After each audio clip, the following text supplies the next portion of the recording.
Good evening, everybody, and welcome to the Metal Magdalene with Jet right here on Metal Messiah Radio. Tonight we have with us a special guest back on the show, drummer James Payne, and this time to talk about his band Hiss From The Moat. Welcome back to the show, James. Hi, Jet. Thank you very much. Thank you for having me on the Metal Messiah Radio. It's awesome to be here. It's awesome what you do. I think these kind of things are very important because we're kind of losing, all this radio thing, but it's something that supports the metal scene, and in my opinion, is very important. So thank you for doing this and having me on the radio. Well, it's absolutely my pleasure. And James, now the last time we spoke, you were doing some touring with Vital Remains and that kind of thing. How did that go for you? And do you still do live shows with them? I don't. I've stopped playing with Vital Remains because I really got to a point in my career where I felt I needed to play more the stuff that I write. It's been like a long time for me since the last time I got on a stage playing stuff that I saw from like all the creating process from the very beginning. So I kind of got to a point where I felt, yes, I'm doing great things, I'm playing with great bands, but I'm 20% part of this, I'm 20% part of everything that's going on because these bands are here because they made an awesome career before. So I wanted to kind of, get back to my band and start writing songs, start booking shows, get my van, print my merch and do all that stuff. And now for me it's like stepping back, at least 5 steps from where I was before, but it's what I wanted, and I feel like I really feel the adrenaline. I'm excited about everything. Every single news that I get from Hiss From The Moat is like awesome for me because it's 100% mine, and I needed that. So for that reason, I decided to stop working with Vital Remains, even though we're still like in a very good relationship, and we did the last tour with Hate Eternal, which was great, and I'm still friends with everybody, of course. And I also said no to other bands that they knew I wasn't playing Butter anymore, and they were like, "Hey, dude, why don't you join us?" And I was like, it would be a great opportunity, but I just really needed to, do this and see how Hiss From The Moat goes, and hopefully we'll, do good enough to last for some years, hopefully. So let's talk a little bit about then Hiss From The Moat, James. Tell us a little bit about how and why this band was formed and what the current lineup is. Right, so this band was formed at least 10 years ago. I don't really remember exact year, when me and a bunch of friends of mine in Italy were like just teenager listening to metal at school, and we were like, hey, let's do typical things, let's make a band and blah blah. And we started doing like local shows, and then some shows around Europe, and from there we started having a little bit of visibility, but not everybody in the band was like, hey, I want to make a living out of with music. So they were kind of slowing things down, and in the meanwhile I was having other bands asking me, hey man, why don't you join us, and we're gonna tour, we're gonna do this and that. And so I thought, I'll just follow a little bit my career and see what that takes. And now so we kind of started that with an EP, which is like sounds different from what we are today, but that's what we were at that time. So I'm not like ashamed, it's just different now. Mm-hmm. Now, like in 2013, I was playing with our fans, but I had this bunch of ideas and songs that I wanted to, record, because 80% of that album has been written for me. Like all the lyrics, all the, vocals, all the drums, part of the guitars, and stuff like that comes from my head, because it was just me and the guitar player Jack at that time. And then, so we recorded that album.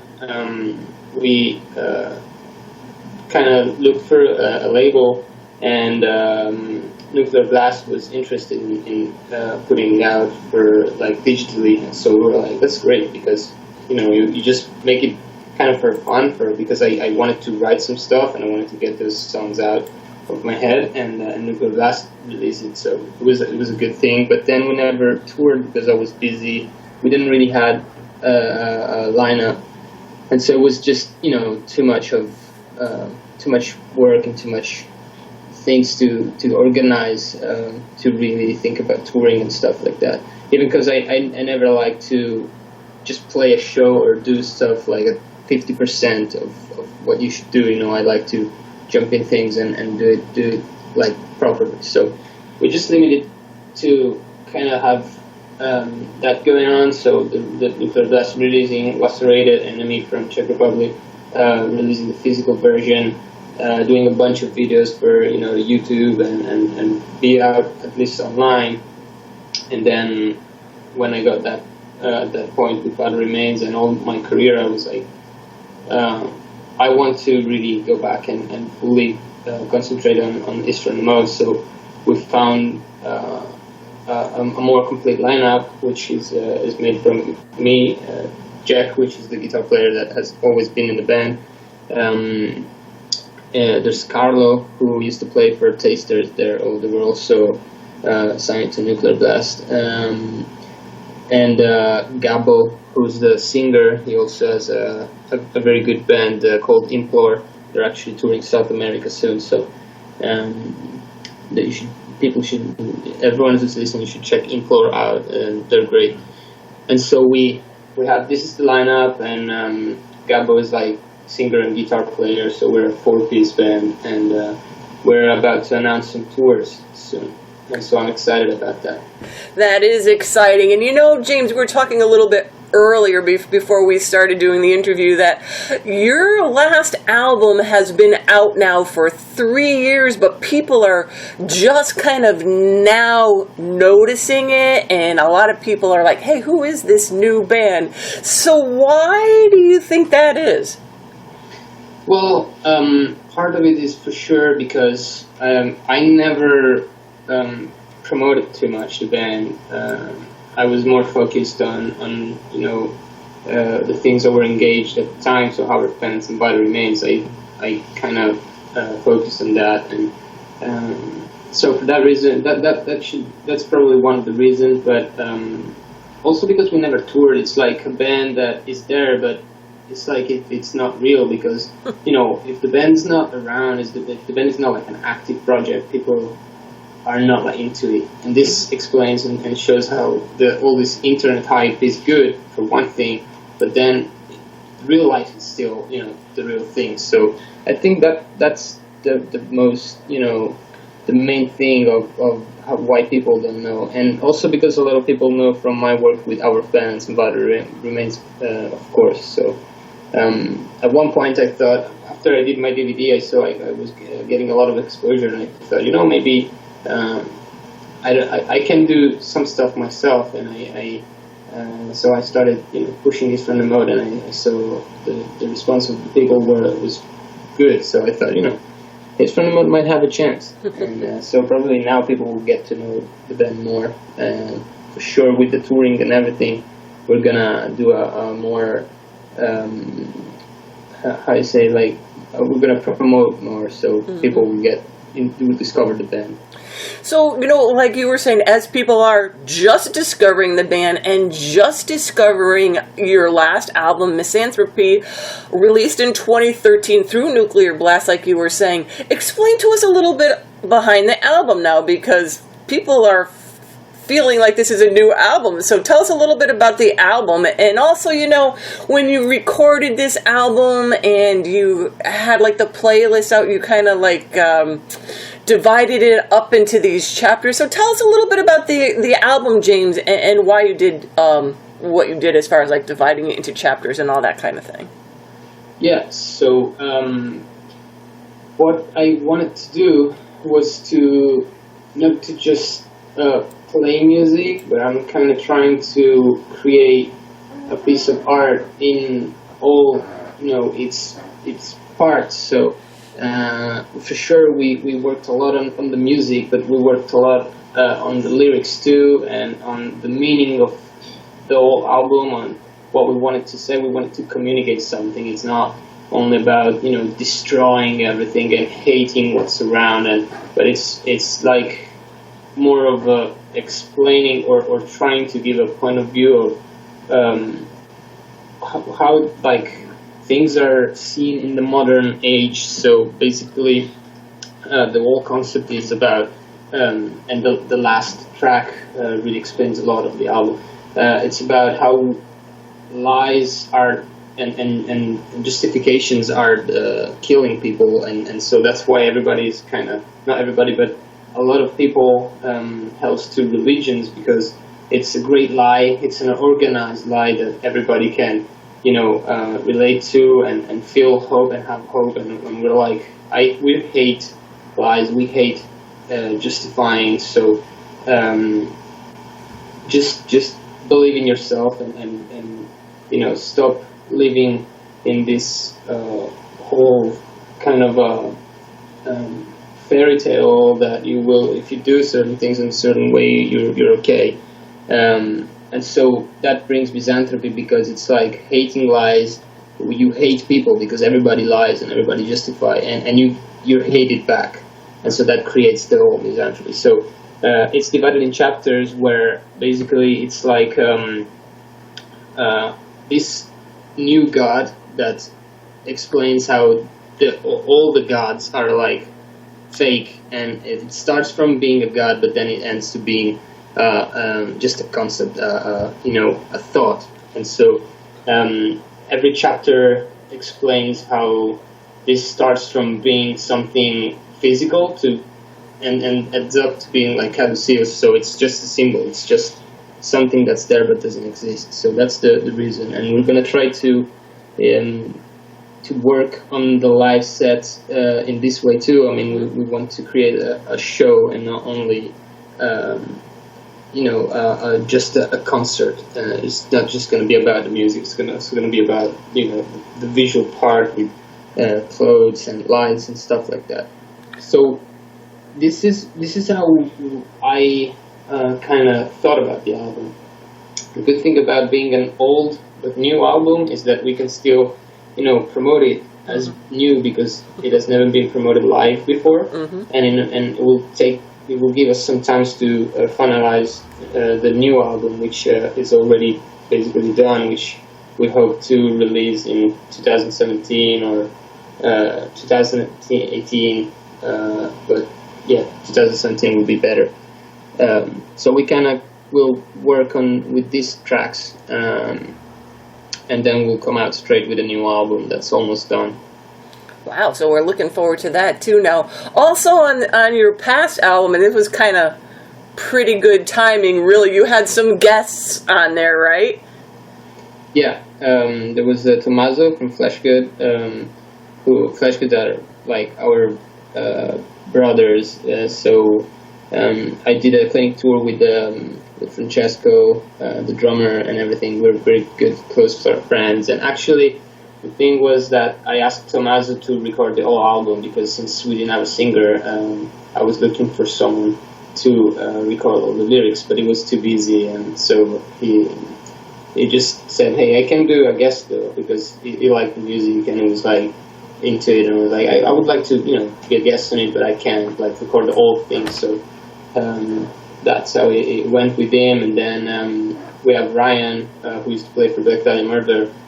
Which, while this whole thing was in the process, I was on tour with Black Dahlia Murder, Cannibal Corpse, and Devil Driver when I was playing with our fans. So one night I just, I was listening to one of the mix of the album, and Black Dahlia guys, we were sharing the backstage, and we were like, "Wow, this is cool, what is this?" And we're like, "Oh, it's my other band." And from there, like, we started talking, and we came up about Ryan doing a solo. So that was like good timing, because of the mix was just in the process when I was on tour, and they liked the music, so kind of lucky.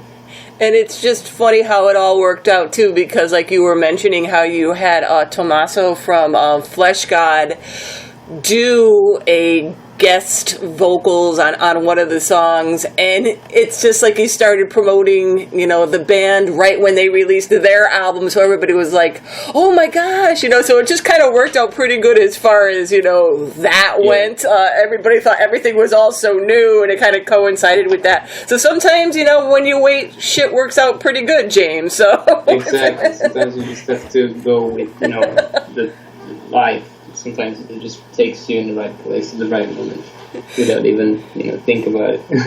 So, James, do you have any new, like, instructional videos out or anything like that on YouTube for people to check out, too, especially all our drummer friends out there? I am working on a big instructional project that I will release in the next months, hopefully. We thought it was going to be ready before that, so I was excited straight away as we kind of closed the idea, and I wrote on Facebook, I'm gonna do something very big and I'm gonna announce it in the next weeks, and then I was like, damn, this is gonna take months before, you know, I can even see it myself finalized. So but it's gonna be an instructional, as I was saying, instructional project. I will talk about this more in the future, because until it's not done, I don't want to put it out there. But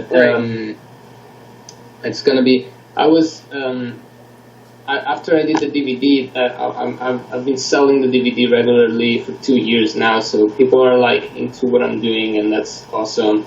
And on top of that, all the new videos that I released got a lot of attention, and so I thought instead I was thinking of doing a second DVD or something like that, and then we came up with a more, let's say, engaging idea for people, and something a little bit bigger, but also better, in my opinion, and something that it still doesn't exist in web. So I thought, you know, that's a good idea, and I'm excited about that. I really hope that, you know, works out well, and that people like.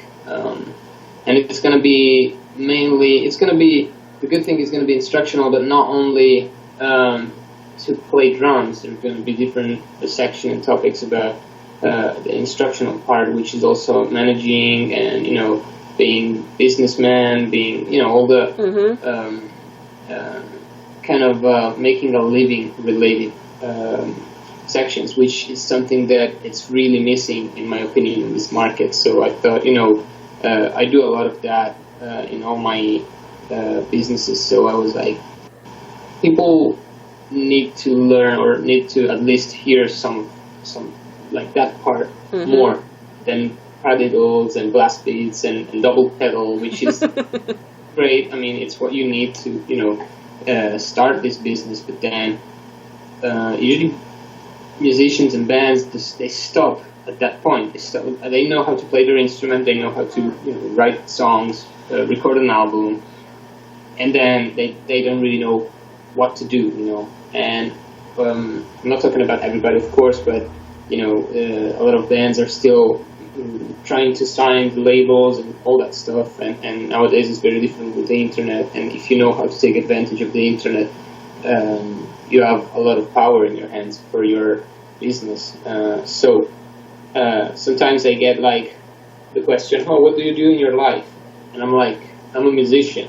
And people are like, oh, so you're like, what do you do, concerts, blah, blah, blah? And I'm like, no, I'm a businessman. I create a product, which is my music, or my instructional activities. And then I find ways to make a living here.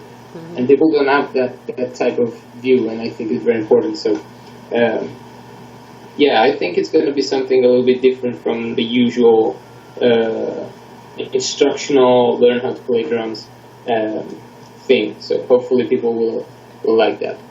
I think so, because it's like you said, it touches on some things that are a little different than, like you said, all the other instructional videos, which are all very helpful, and, you know, a lot of your videos to help a lot of drummers to know how not to get hurt and how to practice properly and things, especially for a lot of new drummers that just jump right in there and then they're like pulling muscles in their calves and all that other kind of shit. So that kind of stuff is nice to know too. But the business end, especially for younger drummers, they just are jumping right in with no clue. It should work out good. And now, what is the YouTube site, James?